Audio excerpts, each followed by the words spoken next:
Classificação indicativa. Livre para todos os públicos.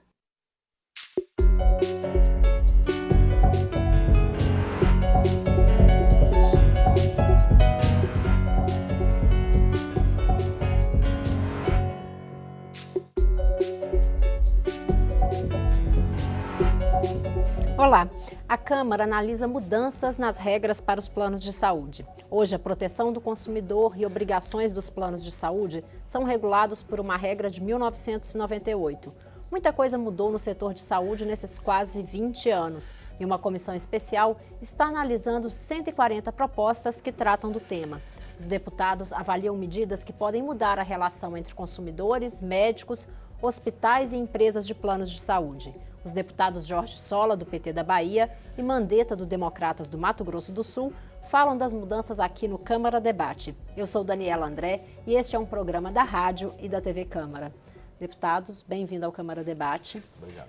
Vou começar fazendo uma pergunta comum para os dois. O plano de saúde hoje segundo uma pesquisa do Ibope, é o terceiro bem mais desejado pelo brasileiro. Por outro lado, também é um dos principais alvos de reclamações nas entidades de defesa do consumidor. Onde é que está o problema, deputado Jorge Sola?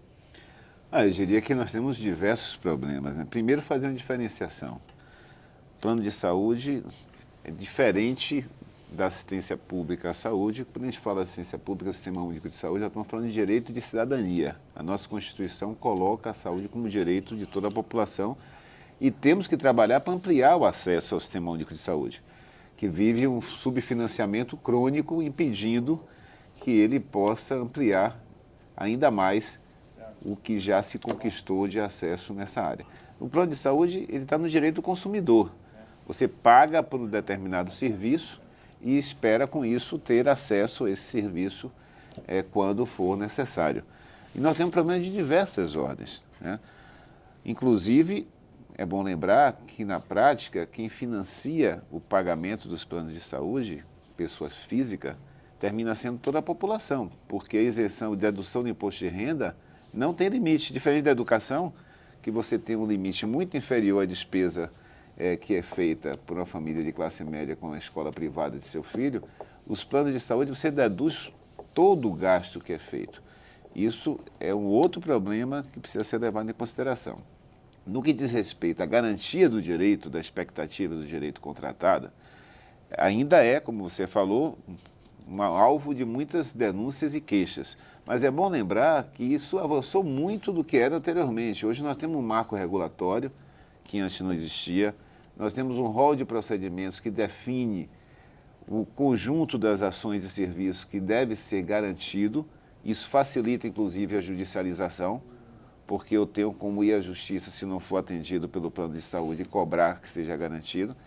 Mas nós temos problemas por parte do usuário, que muitas vezes não consegue ter acesso ao serviço necessário, queixa por parte dos profissionais de saúde em relação à remuneração e por parte dos prestadores de serviços também, que fazem a disputa pela fatia dos recursos que são captados através desse sistema. E, obviamente, né, no cenário de desemprego, a perda de usuários foi muito grande. Nós tínhamos, nos últimos 3 anos, nós perdemos 2,8 milhões de pessoas que deixaram de ser cobertas pelo plano de saúde. Isso significa uma redução de 5,5% na cobertura, na quantidade de brasileiros cobertos. Nós tínhamos 20% de cobertura populacional em 2007, chegamos a 26% quase em 2014 e agora reduziu para 24,5%. Deputado Mandetta, onde o senhor vê os maiores problemas aí nessa relação de planos de saúde com os usuários e com o atendimento de saúde, né, médicos e hospitais? Bom, primeiro que isso não é um problema tipicamente brasileiro, isso é um problema mundial. O mundo inteiro busca um ponto de equilíbrio entre a minha necessidade de promover saúde, preservar a vida, o custo desse serviço e a fronteira da ciência que todo dia produz novas tecnologias, novas possibilidades e as pessoas se agarram à vida porque é um instinto muito forte. Se você disser que nos Estados Unidos tem um tratamento para uma possível doença que acomete um filho ou uma mãe ou um pai, você imediatamente se interessa e se só estiver lá, você vai acabar chegando até lá, porque a vida é o bem maior que a gente tem. Vale lembrar que no Brasil essa experiência com planos de saúde ela começa com a vinda das montadoras de automóveis, na época ali pós-Juscelino, anos 60, como um benefício da empresa ao trabalhador. Olha, essa empresa, além de lhe pagar um salário, ela lhe concede um benefício de acesso a um sistema de saúde mais ágil do que o antigo IAPC, INAMPS, enfim, misericórdias, né? E depois a classe média percebe que aquele pode ser um sistema também para se resguardar do mau funcionamento do sistema público, e nos anos 60 surgem as cooperativas, as Unimedes, como são chamadas, enfim, e começa a se desenhar um sistema fruto de um contrato entre partes. Então era muito comum o cara vender plano ouro, olha, esse daqui cobre cardiologia, cobre psiquiatria, mas não cobre 20 dias de CTI, era um contrato entre partes.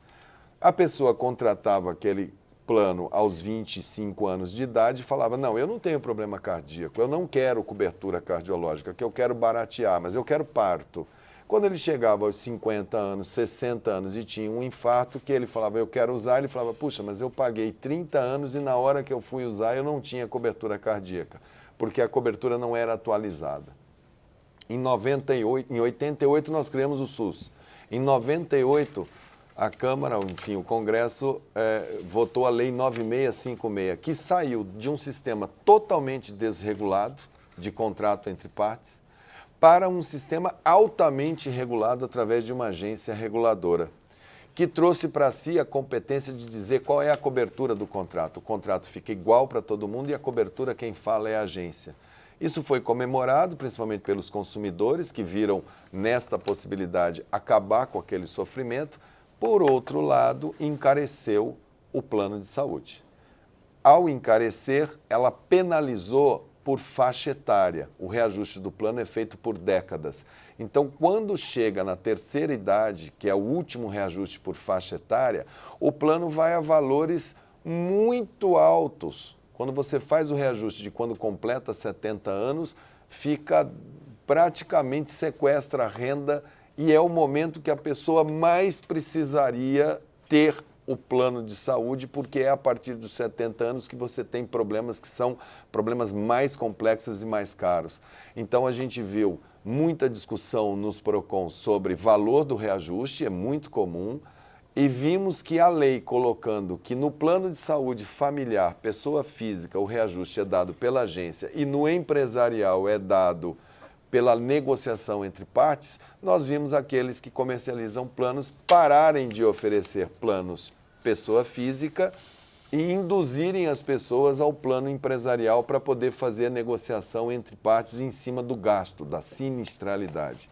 E isso hoje é uma distorção que ocorre aqui no Brasil, que precisa ser enfrentada exatamente por esse conjunto de projetos que compõem a comissão especial. Deputado Jorge Sola, a senhora acha que é possível, nesse trabalho da comissão especial, se aprofundar o debate para se rever no conjunto desse marco regulatório, ou seria um retrocesso? Olha, eu acho que nós precisamos aperfeiçoar o marco regulatório.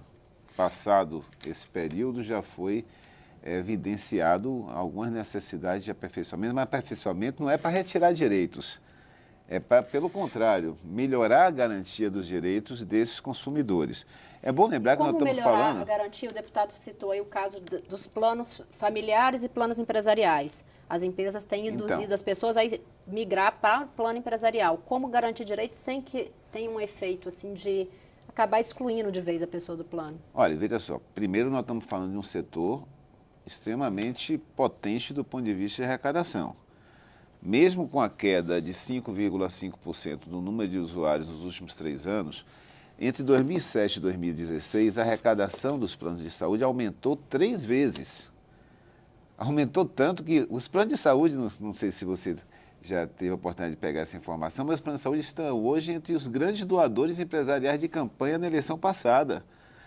Foram mais de 263% o aumento de doações a candidatos por parte de planos de saúde, 131 candidatos, dos quais 60 foram eleitos. Então, nós não estamos falando de um segmento, do ponto de vista de mercado, pequeno. É um segmento hoje importante, que disputa fatias da receita e da arrecadação, tanto empresarial quanto das famílias, né? Então, esse é um aspecto importante. O marco regulatório hoje, e aí alguém dizer, mas se o marco regulatório ele fosse positivo, por que tanta gente precisa judicializar?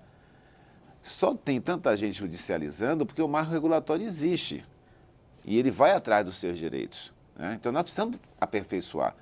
Nós precisamos fazer mecanismos, inclusive, para ajustar o marco regulatório aos diversos tipos de empreendimentos, de empresas que atuam no setor. Vou dar um exemplo.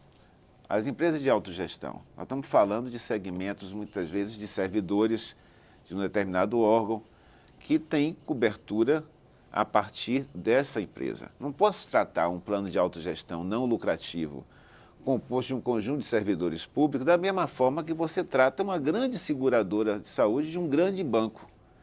É completamente diferente. Então, as exigências que precisam ser feitas do ponto de vista da saúde financeira, da sustentabilidade econômica do plano, não pode ser igual, tratando de situações tão díspares.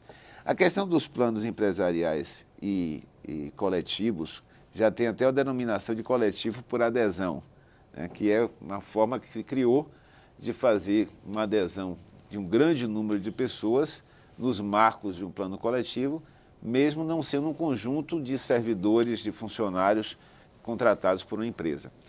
A questão do reajuste se tentou, digamos assim, equacionar a partir das médias dos reajustes dos planos coletivos para transpor para o reajuste do plano individual.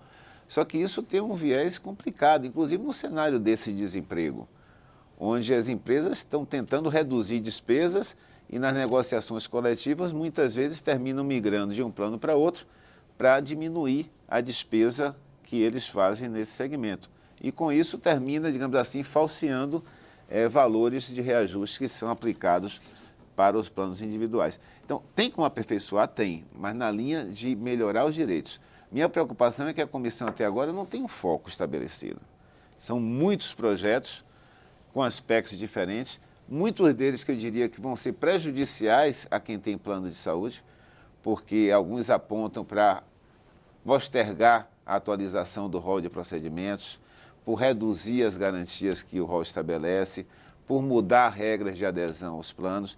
Então, a gente precisa ter muito cuidado para que esse processo não vá na linha do que a gente está vendo na conjuntura atual com esse governo, que é retirar direitos dos trabalhadores, retirar dinheiro da Previdência e também, quem sabe, queiram retirar direitos dos consumidores de plano de saúde. Deputados, a gente vai fazer um pequeno intervalo e continuamos a conversa depois. Estamos conversando sobre mudança nas regras dos planos de saúde. Os convidados são os deputados Jorge Sola, do PT da Bahia, e Mandetta, do Democratas do Mato Grosso do Sul. Continue conosco.